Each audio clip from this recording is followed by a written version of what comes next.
আমার আম্মা সবসময় একটা কথা বলে, কারো ভালো সময়ে তারে এড়িয়ে চলবি, 3 দিন দাওয়াত দিলে একদিন যাবি, কিন্তু খারাপ সময়ে না ডাকলেও গিয়ে হাজির হবি।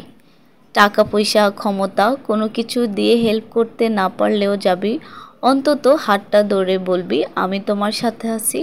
আসসালামু আলাইকুম এভরিওয়ান, সবাই কেমন আছেন? আশা করছি ভালো আছেন। ওয়েলকাম করছি ডেইলি একটা ব্লগে। আজকের ব্লগটা আমার হচ্ছে আজকে কি করব না করব সব কিছুই টুকটাক আপনাদের সাথে শেয়ার করব। যে যেখান থেকে ব্লগটা দেখছেন সবাই কিন্তু অবশ্যই কমেন্ট করবেন।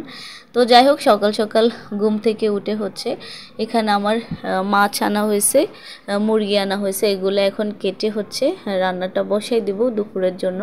তো আজকে আমি মুরগিটা কিন্তু রোস্ট করব, সাথে একটু পোলাও রান্না করব। তো টুকটাক আপনাদের সাথে শেয়ার করছি।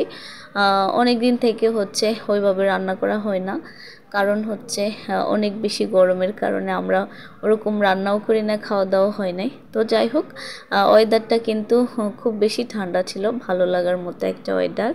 তো যাই হোক, এই জন্য হচ্ছে একটু ভালো মন্দ রান্না করলাম।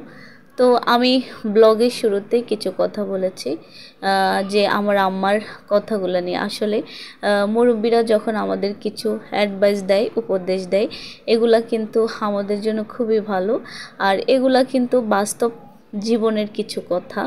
আসলে মানুষ হিসাবে আমাদের কিন্তু অবশ্যই উচিত আমরা মানুষের পাশে থাকব, কারো ভালো সময় না করি বা খারাপ সময় কিন্তু সবার পাশে অবশ্যই আমাদের দাঁড়ানো উচিত। আর আমরা যেহেতু মেয়ে, আমাদের জীবনটা কিন্তু সব সময় অন্যের জন্য থাকে, অন্যের ভালো মন্দ দেখা, অন্যের জন্য সব কিছুই আমাদের করতে হয়। তো সব কিছু মিলিয়ে আলহামদুলিল্লাহ। তো যাই হোক, দেখতে দেখতে আমি খাবার দাবার খেয়ে বিকালে একটু পিঠা বানাইছি। আমি কিন্তু ওইভাবে পিঠা বানাইতে পারি না, বাট ট্রাই করি, সব সময় চেষ্টা করি। তো যাই হোক, কেমন হয়েছে আমি জানি না। তো এদিকে হচ্ছে খাবার দাবার খেয়ে একটু বের হয়েছিলাম, আজকে বের হয়েছি। অনেক দিন থেকে আমার ইচ্ছে করছিল একটু আম মাখা খাওয়ার জন্য। তো অনেক দিন থেকে তো বাজারে অনেক ধরনের আম উঠছে, কাঁচা আম।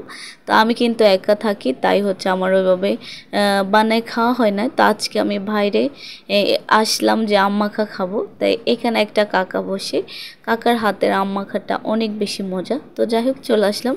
তো এই যে দেখেন, ওনাকে আম মাখা খাবো বলছে, এখন উনি কতভাবে আম কেটে নিছে।